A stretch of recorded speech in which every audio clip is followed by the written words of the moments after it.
तो last time students हमने discuss करा था जो इंडस्ट्री में प्रॉब्लम्स हैं हार्ड वाटर यूज़ करने से।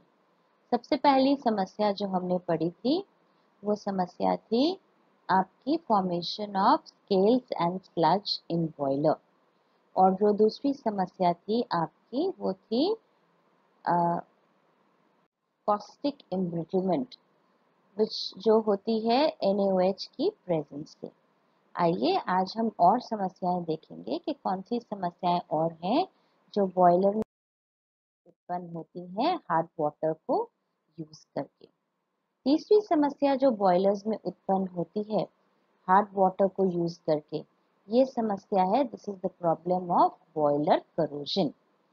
करोजन आप जानते हैं कि डिस्ट्रक्शन होता है मटेरियल का। सबसे इम्पोर्टेंट आप जानते हैं example, well known example of corrosion, जिसे आप देखते हैं लोहे के सामान को बहुत आसानी से जंग लग जाता है और इस जंग लगने से जो लोहा है आपका डिग्रेड होता है या डिस्ट्रॉय होता है। तो बॉयलर्स में भी बॉयलर करोजन है आपका। जो आयरन है वो डिग्रेड या डिस्ट्रॉय हो जाता है। जो बॉयलर दीवार है ये आयरन की बनी होती है, ठीक है। ये क्यों डिस्ट्रॉय होता है? बिकॉज ऑफ केमिकल या electrochemical attack of dissolved gases और सॉल्ट्स। इसको हम कहते हैं बॉयलर करोजन। तो बॉयलर करोजन क्या है?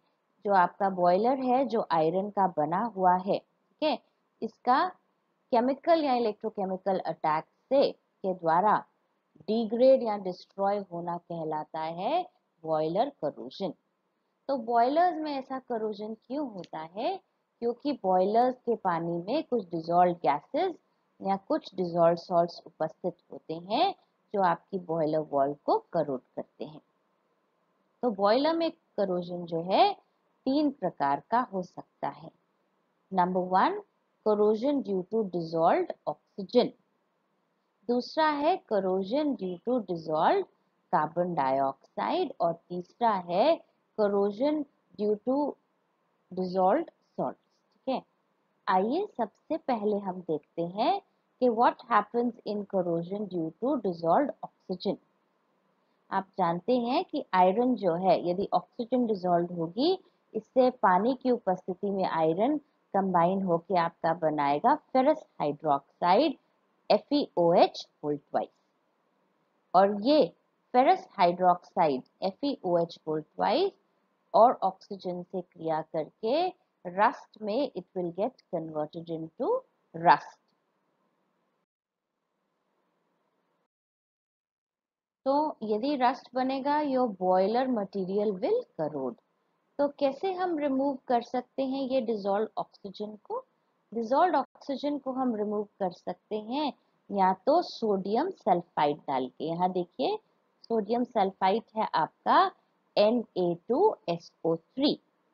दूसरी चीज हम यूज कर सकते हैं डिजॉल्व ऑक्सीजन को हटाने के लिए, तो है हाइड्राजीन डालकर। हाइड्राजीन आपका है N2H4। तो सोडियम सल्फाइड यदि उपस्थित है तो वो क्या करेगा, आपने डाला है तो वो ऑक्सीजन से क्रिया करके Na2SO4 सोडियम सल्फेट में परिवर्तित हो जाएगा, और हाइड्राजीन डिजॉल्व ऑक्सीजन को रिमूव करेगा और खुद नाइट्रोजन और वाटर में कन्वर्ट हो जाएगा। तो आप डिजॉल्व ऑक्सीजन आपके पानी में जो उपस्थित है वो क्या कर रही है? डिजॉल्व ऑक्सीजन आपके बॉयलर को करोड कर रही है, और इस बॉयलर को के करोजन को रोकने के लिए आप क्या करेंगे?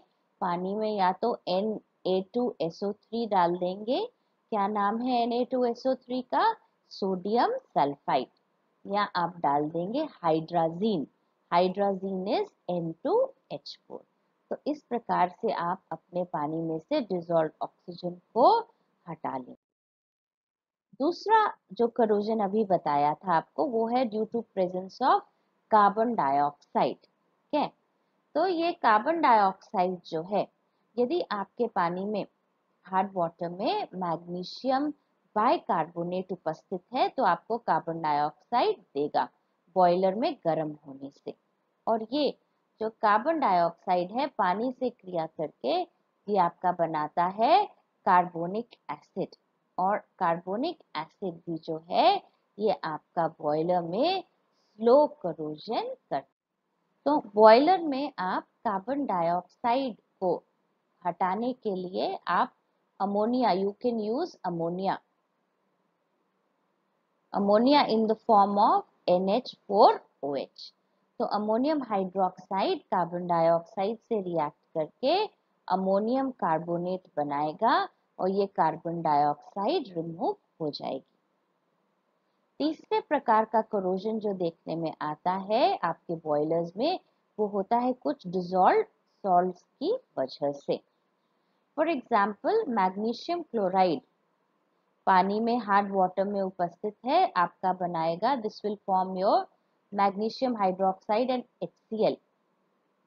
अब आयरन जो जिसका बॉयलर मटेरियल बना है ये HCl से रिएक्ट करके बनाएगा FeCl2 फेरस क्लोराइड, और FeCl2 पानी से क्रिया करके बनाएगा फेरस हाइड्रोक्साइड। और ये फेरस हाइड्रोक्साइड क्या करेगा, ये फेरस हाइड्रोक्साइड दोबारा से ऑक्सीजन से रिएक्ट करके रस्ट में परिवर्तित हो जाएगा। तो इसकी रोकथाम के लिए भी क्या करेंगे आप, जैसे आपने यहाँ अमोनियम हाइड्रोक्साइड डाला था, इसमें भी रोकथाम के लिए आप अल्कलाइन रिएजेंट्स यूज करेंगे। For example NH4OH। You will use alkaline reagents like NH4OH to remove the corrosion due to dissolved salt। ठीक है, तो प्रिवेंशन क्या है, अल्कली डाल के, ठीक है, जैसे NH4OH न्यूट्रलाइज करने के लिए, ठीक है। यहाँ पहले हमने पढ़ा था DO वाला Na2SO3 डाल के, या फिर N2H4 हाइड्रोजीन डाल के। तो ये तीसरे प्रकार की समस्या थी बॉयलर्स में corrosion.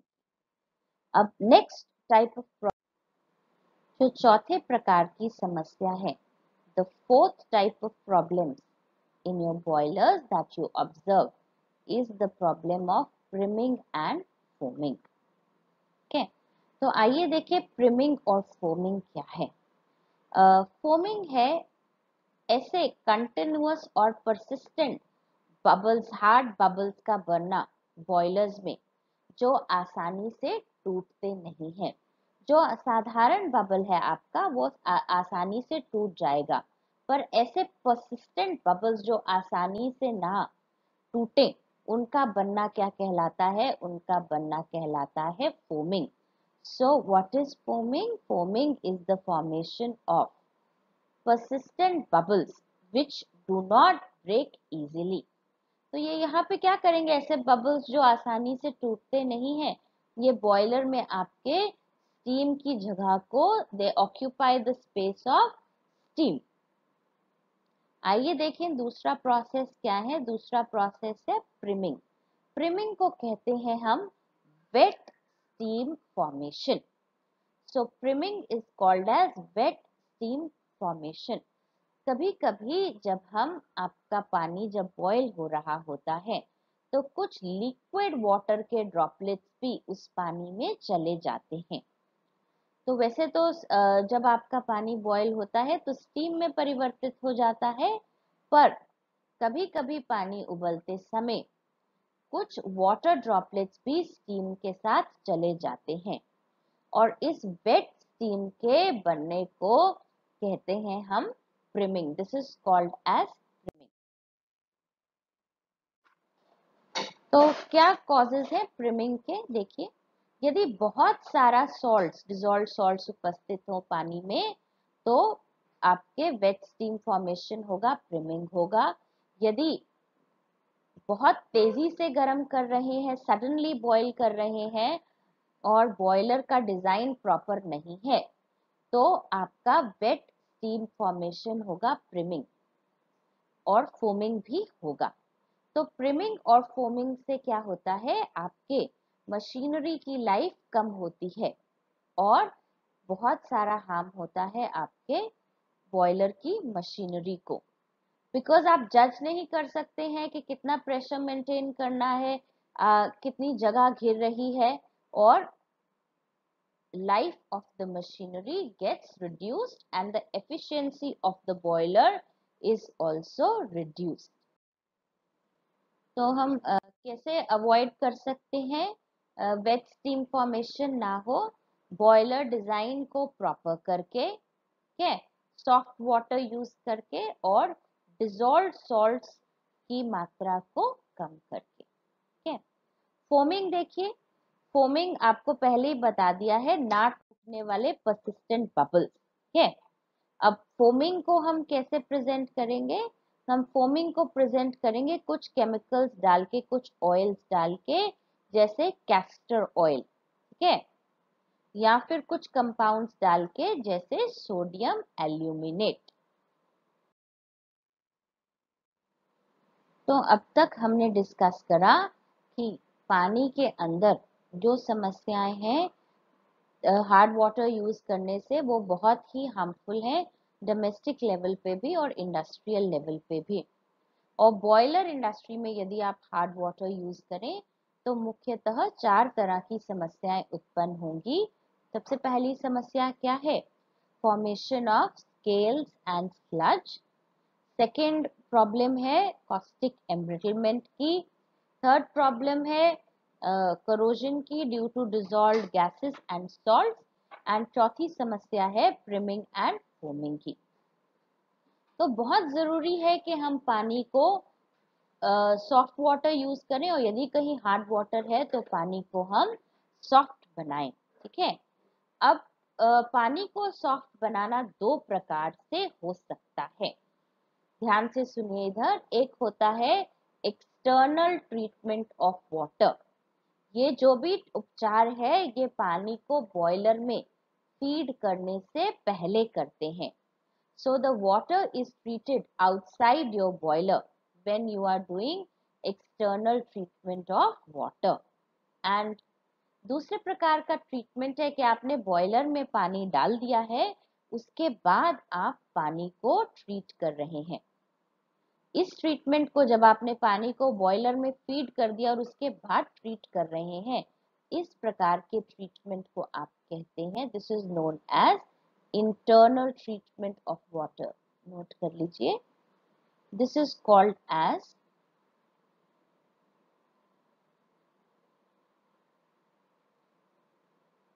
Internal treatment of water. तो इंटरनल ट्रीटमेंट ऑफ वाटर को आप sequestration भी कहते हैं, and this is done inside the boiler. Like last time you have read about, हमने कुछ conditioning methods पढ़े थे, जैसे Calgon conditioning, colloidal conditioning, carbonate conditioning and phosphate conditioning। तो ये जो सारे मेथड्स हैं, ये सारे मेथड्स इंटरनल ट्रीटमेंट के हमने पिछली बार पढ़े थे। इंटरनल ट्रीटमेंट का अर्थ है कि पानी जो है आपका ये बॉयलर में चला गया है, हार्ड वाटर, और बॉयलर के अंदर ही आप कुछ ट्रीटमेंट कर रहे हैं। आज हम देखेंगे कुछ, we will take a look at some external treatment method. External treatment method का मतलब है पानी को बॉयलर में सप्लाई करने से पहले ही हम ट्रीटमेंट कर रहे हैं। तो इसमें हम तीन main methods, we will take a look at 3 main methods of external treatment। देखिए ध्यान से, सबसे पहला मेथड है lime soda method. The second method is called as zeolite method, and the third method is called as ion exchange method। Let's take a look at the first method, the lime soda method। किस प्रकार का method है ये lime soda method? ये external treatment of water का method है। इसमें दो चीजें डालते हैं, नोट करिए, जैसे कि नाम बता रहा है। एक तो डालते हैं हम CaOH होल ट्वाइस लाइम, और दूसरी चीज जो हम डालते हैं इसमें ये है सोडा, ठीक है। तो दोनों लाइम और सोडा का उपयोग करके हम जो घुलनशील सॉल्युबल कैल्शियम सॉल्ट्स हैं उसको इनसॉल्युबल सॉल्ट्स में कन्वर्ट कर देते हैं। तो यदि हम इनको इनसॉल्युबल सॉल्ट्स में कन्वर्ट कर देंगे तो हमें क्या फायदा रहेगा? हमें फायदा रहेगा कि यदि इनसॉल्युबल्स हो जाएंगे कंपाउंड, तो इसको आसानी से हम छान के अलग कर सकते हैं। तो लाइम सोडा प्रोसेस में दो केमिकल्स यूज होते हैं, एक लाइम और एक सोडा। और क्या हम कोशिश करते हैं इनको डाल के कि जो सॉल्युबल सॉल्ट्स हैं वो इनसॉल्युबल सॉल्ट्स में अघुलनशील बन जाए और उनको हम छान के अलग कर सकें। लाइम सोडा प्रोसेस दो तरह का होता है according to the temperature at which it is carried out. एक है कोल्ड लाइम सोडा प्रोसेस और एक है hot lime soda process. So cold lime soda process, ठीक है, इसमें जो क्या वही दोनों चीजें डलती हैं, पर रिएक्शन किस पे कैरी होते हैं आउट? रिएक्शन कैरी आउट होते हैं आपके रूम टेम्परेचर पे। हमने लाइम डाला और हमने सोडा डाला। देखिए यहाँ पे, so calcium ions which are soluble are converted into, ये डाउनवर्ड एरो क्या बताता है रासायनिक अभिक्रिया में कि एक अवक्षेप बनता है। तो जो घुलनशील कैल्शियम के सॉल्ट्स हैं वो कैल्शियम कार्बोनेट में कन्वर्ट हो गए। ऐसे ही जो घुलनशील मैग्नीशियम के सॉल्ट्स हैं वो मैग्नीशियम हाइड्रोक्साइड में कन्वर्ट हो गए। और ये प्रेसिपिटेट जो हैं, these precipitates are later on filtered off, ठीक है। The temperature at which this cold lime soda process is carried out is your room temperature, साधारण ताप पे। और ये this process is used for partial softening of hard water। तो ये जो प्रेसिपिटेट्स बने हैं, क्या करेंगे हम? We remove these precipitates. पर ध्यान रखिए, यदि ये प्रेसिपिटेट्स बॉयलर में ही जमा हो जाएंगे, ठीक है, तो कभी कभी हम कुछ कोएगुलेंट भी ऐड करते हैं, एल्यूमिनियम सल्फेट, ओके, ताकि ये आपस में चिपक जाएं और इनको हम आसानी से इनका पृथक्करण कर सकें।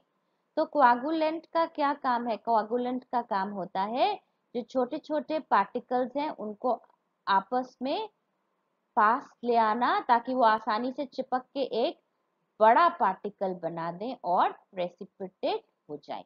ये टर्म दोबारा ध्यान रखिए, कोएगुलेंट, आगे चल के भी हम इसकी बात करेंगे। So what does a coagulant do? Coagulants of flocculants जो होते हैं, ये छोटे छोटे पार्टिकल्स को करीब ले आते हैं ताकि उनका साइज क्या हो, ताकि वो आपस में जुड़ के कोएगुलेट होके बड़े पार्टिकल बन जाएं और बड़े पार्टिकल बनने से ये नीचे बैठ सकते हैं आसानी से। So let's take a look at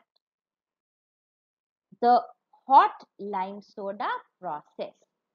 hot lime soda process जो है, this is carried out at higher temperatures.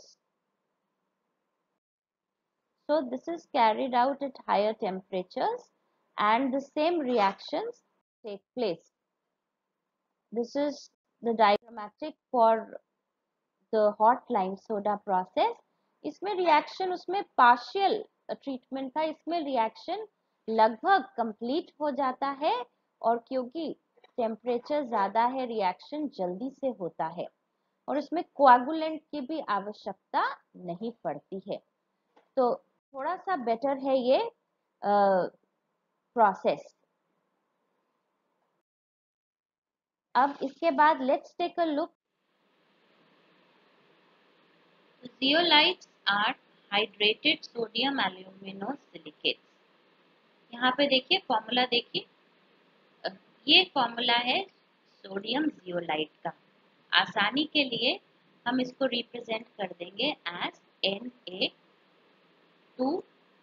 मतलब ये जो सारा है ऑक्सीजन Al2O3X SiO2 इसको क्या हम से किससे डिनोट कर देंगे? हम इसको डिनोट कर देंगे कैपिटल Z से। तो जनरल फॉर्मूला हम क्या मान लेंगे? जियोलाइट का जनरल फॉर्मूला है Na2Z, ठीक है। तो जियोलाइट्स कुछ केमिकल कंपाउंड्स होते हैं जो पानी के अंदर से हार्डनेस किसकी वजह से हो रही है, कैल्शियम आयंस की वजह से और मैग्नीशियम आयंस की वजह से हार्डनेस हो रही है। तो ये पानी से कैल्शियम और मैग्नीशियम ले लेंगे जियोलाइट्स, और पानी में क्या रिलीज कर देंगे, पानी में छोड़ देंगे sodium ions. They will release Na positive ions into water and they will take away from water Ca2 positive and Mg2 positive, इन दोनों को ये पानी में ले लेंगे। So if calcium ions and magnesium ions are removed, then your water will no longer be hard. ये है इनकी स्ट्रक्चर होती है, इनमें बहुत सारे छिद्र होते हैं। So they have a porous structure, the structure of zeolite is porous.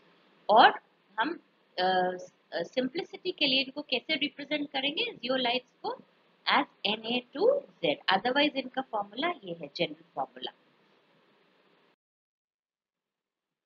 दो प्रकार के होते हैं, कुछ नेचुरली अकरिंग होते हैं और कुछ होते हैं सिंथेटिक, जो मैन्युफैक्चर्ड होते हैं। तो देखिए सिंप्लिसिटी के लिए हार्ड वाटर जो है उसको हम एक जियोलाइट बेड में से पास करते हैं सिलेंडर में से। यहाँ पे इन्होंने इसको सिंपल रिप्रेजेंट करा है एज Na2Ze, आप इसको Na2Z से भी रिप्रेजेंट करते हैं। अब देखिए ध्यान से देखिए, इधर बहुत सिंपल रिएक्शंस है, देखने में शायद थोड़े से कठिन लग रहे हों। ये क्या है, कैल्शियम कॉजिंग सॉल्ट है, हार्डनेस कॉजिंग सॉल्ट है पानी में। तो क्या हुआ, इसका कैल्शियम कहाँ चला गया, जियोलाइट में, और जियोलाइट का सोडियम कहाँ पे आ गया, जियोलाइट का सोडियम ने क्रिया करी HCO3 से। तो क्या बना इधर देखिए, Na ने जब रिएक्ट करा HCO3 से तो बना NaHCO3, NaHCO3। और कैल्शियम किसके साथ जुड़ गया, कैल्शियम जुड़ गया जियोलाइट के साथ। तो क्या बन गया, CaZe या CaZ भी कह सकते हैं आप। तो ये बन गया CaZ plus NaHCO3।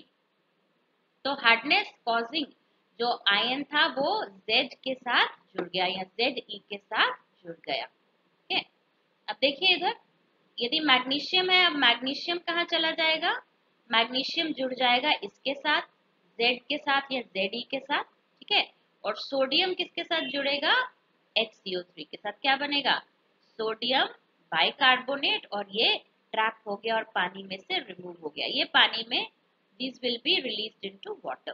Similarly permanent hardness के लिए देखिए, कैल्शियम क्लोराइड और मैग्नीशियम क्लोराइड आपने पढ़ा था, जो क्लोराइड्स हैं वो करते हैं with they are responsible for permanent hardness. तो सोडियम किसके साथ जुड़ जाएगा, सोडियम जुड़ जाएगा क्लोरीन के साथ। क्या बन जाएगा, सोडियम और क्लोरीन बन के बन जाएगा NaCl। और कैल्शियम किसके साथ जुड़ जाएगा, Ze के साथ या Z के साथ बन जाएगा CaZ या CaZe। इधर देखिए मैग्नीशियम किसके साथ जुड़ेगा, मैग्नीशियम Z या Ze के साथ। ठीक है, क्या बन जाएगा, MEZ या MEZe, और सोडियम क्लोरीन से जुड़ के बन जाएगा NaCl। तो बहुत सिंपल प्रोसेस है, एक्सचेंज रिएक्शन है। एक्सचेंज रिएक्शन आप समझते होंगे कि एक की जगह दूसरा आ गया। तो पानी में से क्या हट गया, कैल्शियम हट गया और मैग्नीशियम हट गया, और पानी में क्या चला गया, सोडियम। और आप जानते हैं sodium salts do not cause hardness, are not responsible for hardness. ये थोड़ा सा डायग्रामेटिक रिप्रेजेंटेशन है, ऊपर से आपका हार्ड वाटर आ रहा है और यहाँ पे ग्रेवल है नीचे, सैंड ग्रेवल, और जियोलाइट का बेड है एक। ठीक है, और जियोलाइट के बेड पे जब आता है, ठीक है, तो जो पानी है वो सॉफ्ट वाटर इधर से बाहर निकल जाता है, वेस्ट आप नीचे जमा हो जाता है उसको निकाल लेते हैं। ठीक है, अब थोड़ी देर बाद आपका जियोलाइट तो एग्जॉस्ट हो जाता है, खत्म हो जाता है जियोलाइट, क्योंकि जियोलाइट में से क्या, जियोलाइट क्या है, Na2Z है या Na2Ze है। ठीक है, तो जियोलाइट को जब बेचारा एग्जॉस्ट हो जाता है जियोलाइट, तो इसको आपको दोबारा उत्पन्न करना पड़ता है। खत्म हो गया है, क्यों, क्या बन गया है, Na2Z की जगह, Na2Z की जगह बन गया है CaZ या MgZ। तो अब इसको दोबारा बनाने को रीजेनरेशन ऑफ जियोलाइट कहते हैं। और ये बहुत ही आसान तरीका है। एग्जॉस्टेड जियोलाइट क्या होता है? एग्जॉस्टेड जियोलाइट है कि अब वो कोई एक्सचेंज नहीं कर सकता, उसके पास कोई सोडियम आयंस नहीं है एक्सचेंज करने के लिए, खत्म हो गई है उसकी एक्सचेंज करने की एबिलिटी। तो जियोलाइट तो कहते हैं हम एग्जॉस्टेड जियोलाइट, ठीक है। और जब हम इसको एग्जॉस्टेड जियोलाइट को NaCl या ब्राइन सॉल्यूशन के साथ रिएक्ट कराते हैं, solution of 10% solution of NaCl, then क्या होता है, फिर से एक्सचेंज रिएक्शन होता है और Na2Z या Na2Ze रीजेनरेट हो जाता है। एक्सचेंज रिएक्शन है, क्या बन जाता है, ये निकल जाता है वॉशिंग के रूप में, कैल्शियम क्लोराइड या मैग्नीशियम क्लोराइड। तो आपका ये रीजेनरेट हो गया, दोबारा से बन गया, जियोलाइट इज अगेन मेड। कुछ कमियां हैं, लिमिटेशंस हैं जियोलाइट की। यदि पानी टर्बिड है तो आपके जियोलाइट की जो मोरियां हैं वो चोक हो जाएंगी। यदि कोई एसिड प्रेजेंट है पानी में तो उसको न्यूट्रलाइज करना पड़ेगा आपको। पर कुछ एडवांटेजेस भी हैं इस मेथड के, क्या कि इक्विपमेंट छोटा सा है और बहुत आसानी से हैंडल हो सकता है, और जो समय है वो सॉफ्ट करने के लिए पानी को कम समय लगता है और प्रोसेस आसानी से हो जाता है। और यदि जियोलाइट एग्जॉस्ट हो जाए तो brine solution an NaCl solution के साथ रिएक्ट करा के उसको दोबारा से आप बना सकते हैं। अब हम आगे बात करेंगे आपके थर्ड प्रोसेस की। ये कैसा मेथड है? ये बॉयलर्स में, बॉयलर्स के अंदर मेथड है पानी को ट्रीट करने के बाहर? ये जो सारे मेथड्स हैं ये बॉयलर से बाहर पानी की हार्डनेस को ट्रीट करने के हैं। और ये मेथड्स क्या कहलाते हैं? जब आप पानी को बाहर ट्रीट करते हैं ये मेथड्स कहलाते हैं external treatment of water. These methods are known as external treatment methods. तो तीसरा मेथड है ion exchange process for external treatment of hard water. देखिए स्टूडेंट्स, काम वही करना है, क्या काम करना है, हमें पानी में से हार्डनेस कॉजिंग आयंस रिमूव करने हैं, ठीक है। अब आयन एक्सचेंज रेजिन्स जो हैं ये पॉलीमर्स होते हैं कुछ, ठीक है, जो आपके एक्सचेंज प्रॉपर्टीज रखते हैं। देखिए पानी में हार्डनेस करने वाले कैटायंस हैं कैल्शियम और magnesium, Ca2 positive and Mg2 positive, ठीक है। ये क्या है? What are they? Positively charge ions. These are the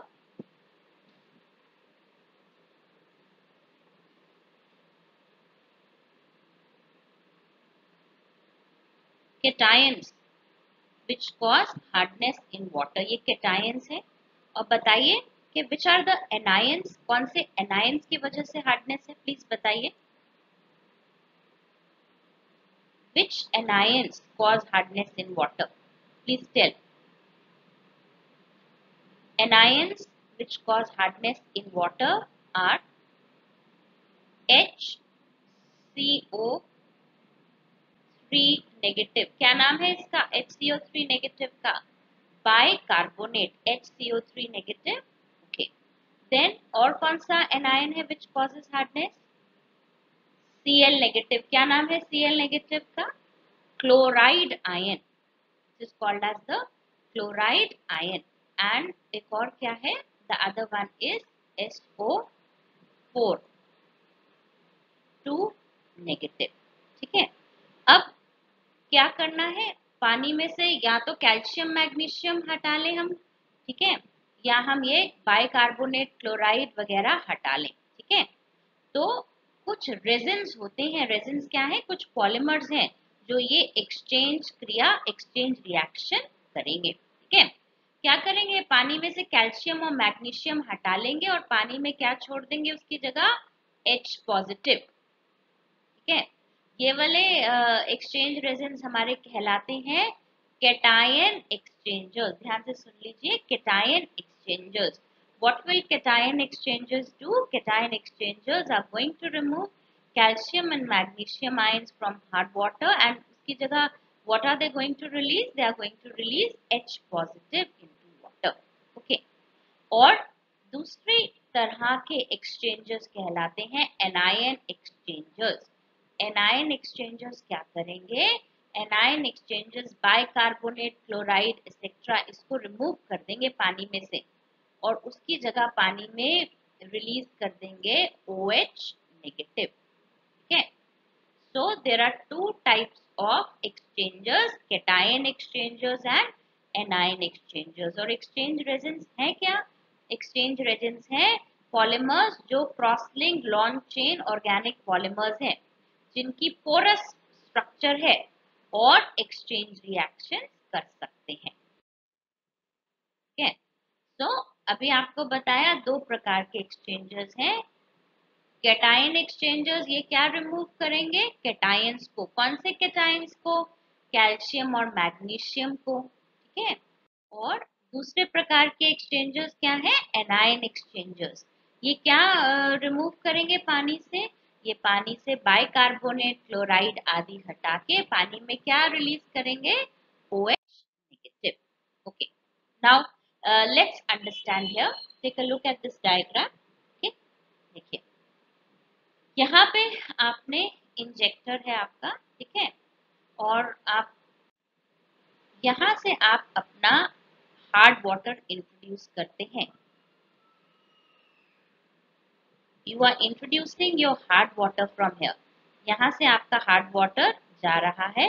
it is going inside your impure water. ठीक है. यहाँ पे किसका बेड है? यहाँ पे किसका बेड है? कैटायन एक्सचेंजर का बेड है. मतलब कैटायन एक्सचेंजर आपके पानी में से सारे हार्डनेस कॉजिंग कैटायंस जैसे कैल्शियम, मैग्नीशियम को हटा लेगा. ठीक है.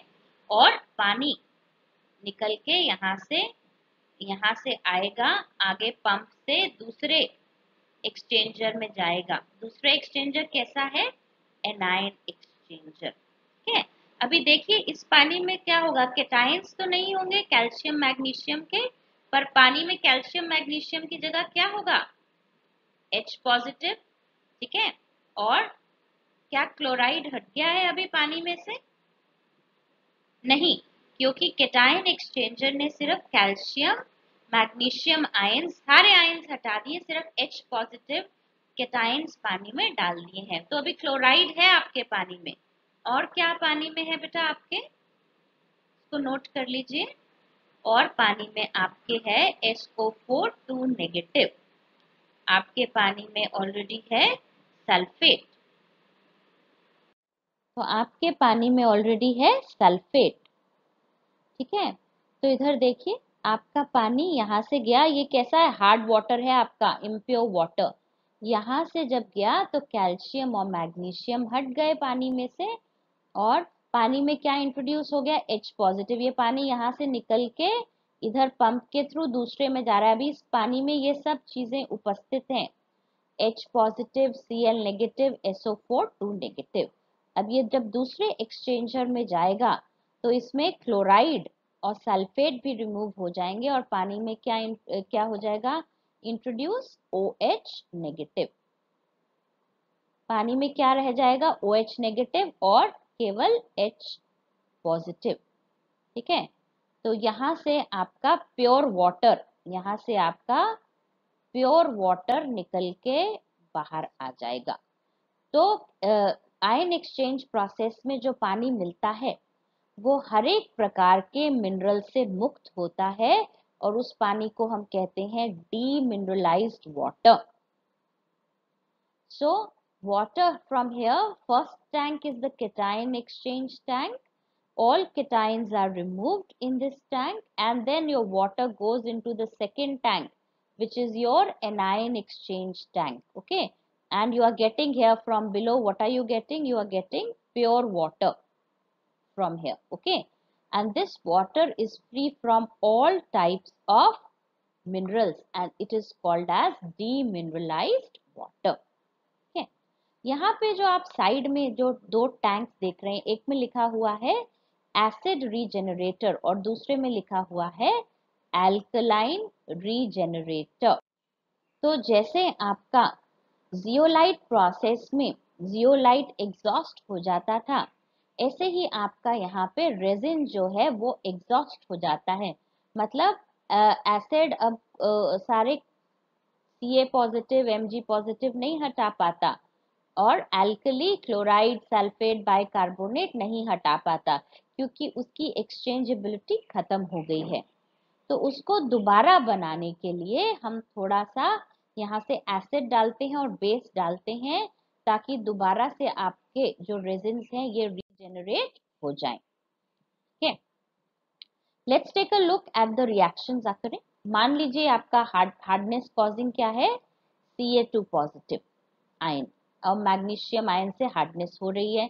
ये आपका कैसा है, कैटायन एक्सचेंज रेजिन। सिंपलिसिटी के लिए यहाँ पे ये RH पॉजिटिव से रिप्रेजेंट करा गया है। तो कैल्शियम देखिए एक्सचेंज रिएक्शन है सिंपल, कैल्शियम चला जाएगा यहाँ पे हाइड्रोजन की जगह और पानी में रिलीज हो जाएगा H पॉजिटिव। तो ये कैल्शियम रेजिन के अंदर चला गया और पानी में रिलीज हो गया H पॉजिटिव, जो हार्डनेस नहीं कॉज करता। सेकेंड टैंक क्या है आपका, एनायन एक्सचेंजर। तो सेकेंड टैंक में आपके जो सल्फेट है या क्लोराइड है वो रेजिन के साथ चला जाएगा, रिएक्ट्स विद योर रेजिन, ठीक है, और पानी में रिलीज हो जाता है OH नेगेटिव। तो H और OH पॉजिटिव मिलके, H और OH पॉजिटिव मिलके क्या बना देते हैं, वाटर।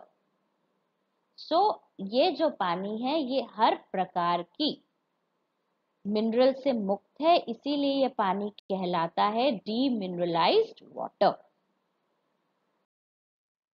अब यदि एग्जॉस्ट हो जाए, रीजनरेशन टैंक्स आपने देखे थे, तो थोड़ा सा एसिड डाल के कैटायन एक्सचेंज रेजिन को बना लेते हैं दोबारा। देखिए H पॉजिटिव एसिड से ये बन गया दोबारा रेजिन RH पॉजिटिव, और थोड़ा सा एल्कली डाल के हम anion exchange ROH negative resin को दोबारा बना लेते हैं।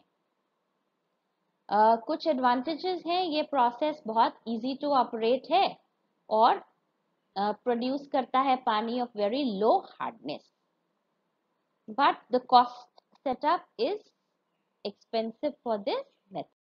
So potable water is the water which is fit for human consumption. Spelling देख लीजिए, बहुत बार स्टूडेंट्स इसको PORT कर देते हैं, दिस इज पोर्टेबल वाटर। तो पोर्टेबल वाटर वो पानी है जो ह्यूमन कंजम्पशन के लिए फिट है। तो आप जो पानी पीना चाहते हैं वो आप चाहेंगे कैसा हो पानी, वो साफ हो, it should B clear and बिना किसी स्मेल के लिए हो, ओडरलेस हो, उसका टेस्ट प्लेजेंट हो। जैसे आप कहते हैं कि कुछ इस कुएं का पानी पीते हैं, इस कुएं का पानी बहुत मीठा है, it should be pleasant in taste, उसमें कोई धुंधलापन या टर्बिडिटी नहीं होनी चाहिए। और जैसे अभी बहुत सारी डिजॉल्व गैसेस की हमने बात करी, ठीक है, जैसे H2S है या बाकी जो ऑब्जेक्शनेबल गैसेस हैं जो हानि पहुंचाती हैं, उनसे फ्री होना चाहिए। देखिए कुछ ऑक्सीजन तो पानी में डिजॉल्व रहती ही है, ठीक है, पर जो ऑब्जेक्शनेबल गैसेस हैं वो इस पानी में नहीं होनी चाहिए। में कुछ टॉक्सिक मेटल्स की उपस्थिति भी नहीं होनी चाहिए, जैसे लेड या आर्सेनिक के सॉल्ट्स हैं, they should not be present in your drinking water. PH लगभग 8 और रीजनेबली सॉफ्ट होना चाहिए। और सबसे इम्पोर्टेंट पॉइंट, आपका जो पानी है ये माइक्रोब से या पैथोजन से मुक्त होना चाहिए। जो डिजीज कॉजिंग ऑर्गेनिजम्स हैं इससे ये पानी मुक्त होना चाहिए। तो आप बताइए कि जो म्यूनिसिपैलिटी में जो म्यूनिसिपल वाटर आपको मिलता है, इसको कैसे करते हैं माइक्रो ऑर्गेनिज्म से मुक्त। जो डिजीज कॉजिंग माइक्रोब्स हैं, बैक्टीरिया हैं, पैथोजन हैं, उससे कैसे पानी को पोर्टेबल बनाया जाता है? क्या करा जाता है डिसइंफेक्शन के लिए? सबसे पहले बताइए कि डिसइंफेक्शन क्या है। डिसइंफेक्शन का अर्थ है कि पानी में जितने भी डिजीज कॉजिंग माइक्रोब्स हैं, इसको हटाने को कहते हैं हम disinfection of water. Disinfection.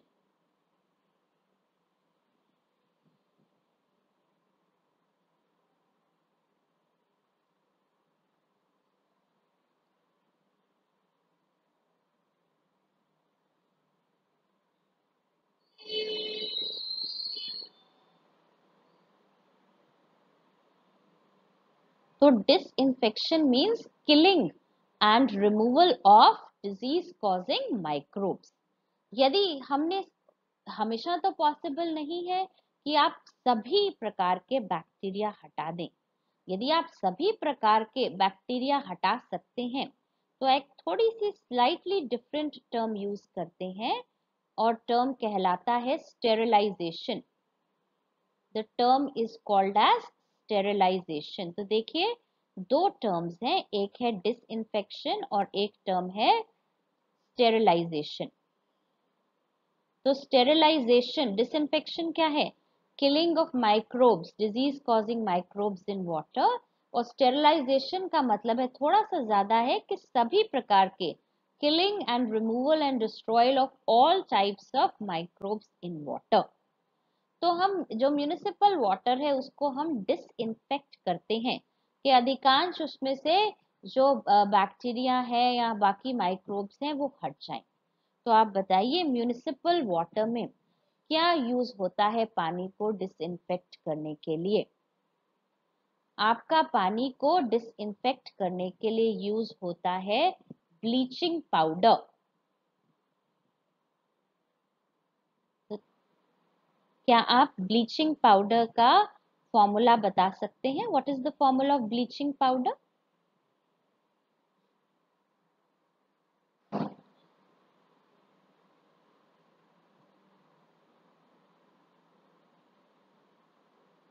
Okay, तो बताइए please what is the formula of bleaching powder? Bleaching powder है आपका CaOCl2। तो आप ब्लीचिंग पाउडर CaOCl2 यूज करते हैं पानी को डिसइंफेक्ट करने के लिए, ठीक है। जो ब्लीचिंग पाउडर है आपका, ठीक है, और ये आपको देता है दिस क्लोरीन।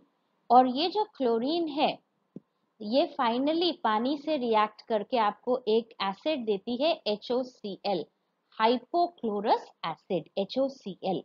और HOCl जो है हाइपोक्लोरस एसिड एक अनस्टेबल एसिड है जो आपको नेसेंट, नवजात ऑक्सीजन देता है, जो बहुत ही पावरफुल डिसइंफेक्टेंट है। तो ये जो नेसेंट ऑक्सीजन है, O, सिंगल O, ये बहुत ही पावरफुल डिसइंफेक्टेंट है। और कैसे ऑब्टेन होती है? आपको मिलती है HOCl के डिकम्पोजिशन से। तो एक स्टेरिलाइजेशन के लिए इस्तेमाल होता है आपका ब्लीचिंग पाउडर। और दूसरी चीज जो बहुत कॉमनली यूज होती है म्यूनिसिपैलिटीज में for disinfectant is your Cl2, chlorine gas. So chlorine also, Cl2 also is a very powerful। तो देखिए क्लोरीन के एक्शन को, रिएक्शन लिखिए Cl2 plus water gives you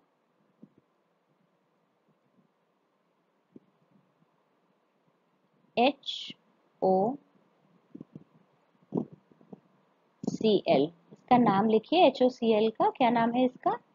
अभी बताया था आपको, this is hypochlorous acid plus HCl। तो आप पानी में जो क्लोरीन यूज करते हैं एज ए डिसइंफेक्टेंट, ये आपको देती है हाइपोक्लोरस एसिड। हाइपोक्लोरस एसिड क्या है? हाइपोक्लोरस एसिड है आपका HOCl। ये अनस्टेबल एसिड होता है HOCl। और आपको देता है ब्रेक होके O प्लस HCl। HO क्या है आपका?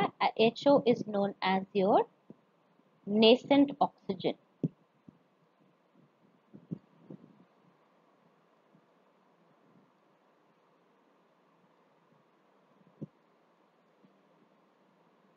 H is known as your O is known as your nascent oxygen। तो ये नेसेंट ऑक्सीजन जो है ये आपके माइक्रोब्स को डिस्ट्रॉय करेगी।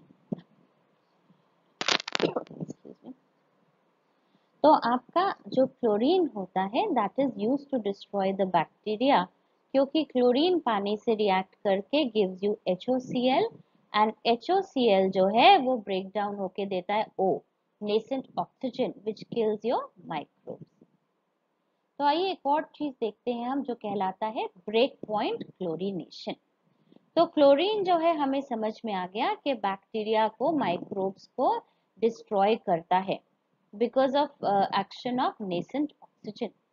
तो क्लोरीन सिर्फ यही नहीं है, क्लोरीन आपके ऑर्गेनिक मैटर और बहुत से अन्य पदार्थों को भी ऑक्सीकृत करता है। जब आप पानी में डालते हैं केवल बैक्टीरिया को ही डिस्ट्रॉय नहीं करता लेकिन बहुत से दूसरे मैटर को भी क्लोरीन जो है ये ऑक्सीडाइज करता है।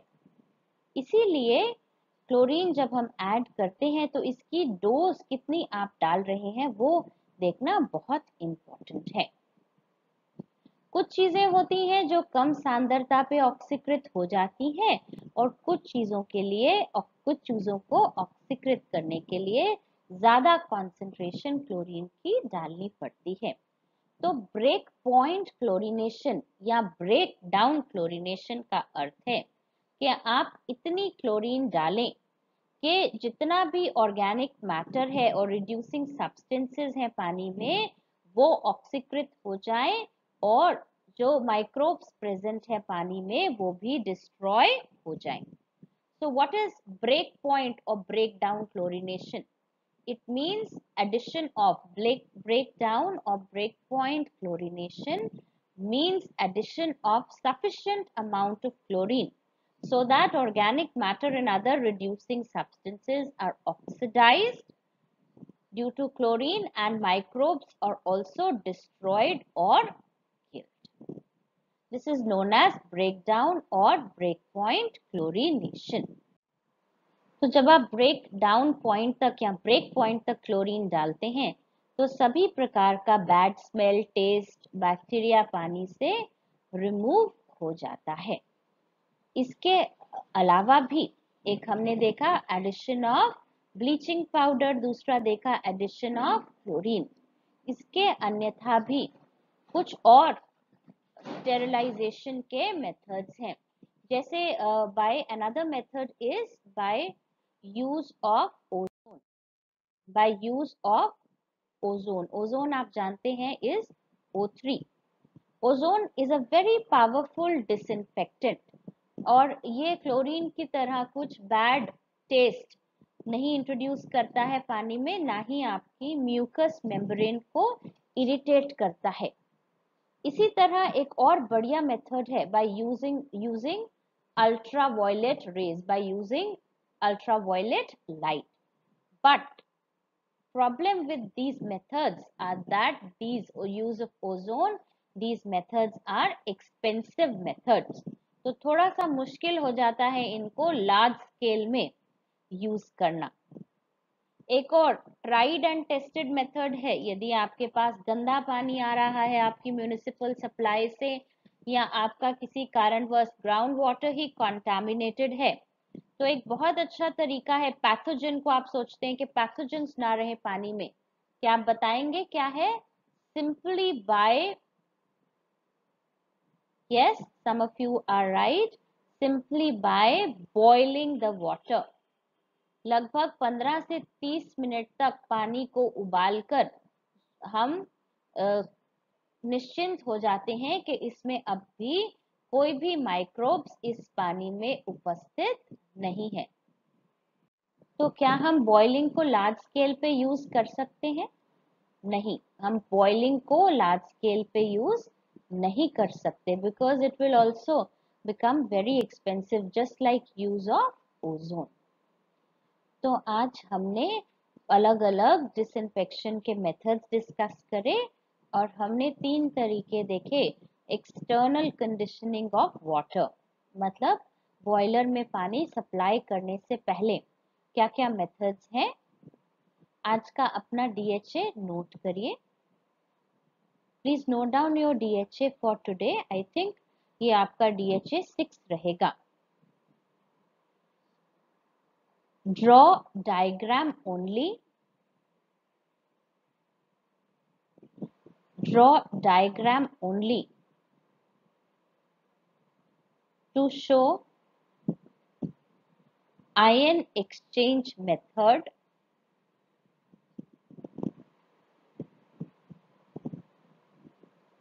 for external treatment of water।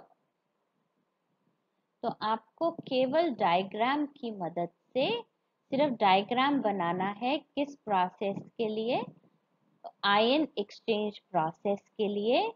पानी को आप डीमिनरलाइज करते हैं, उसमें से हार्डनेस रिमूव करते हैं बाय आयन एक्सचेंज प्रोसेस। उसका डायग्राम, वेल लेबल डायग्राम बनाना है। That will be your DHA for today. Thank you all of you.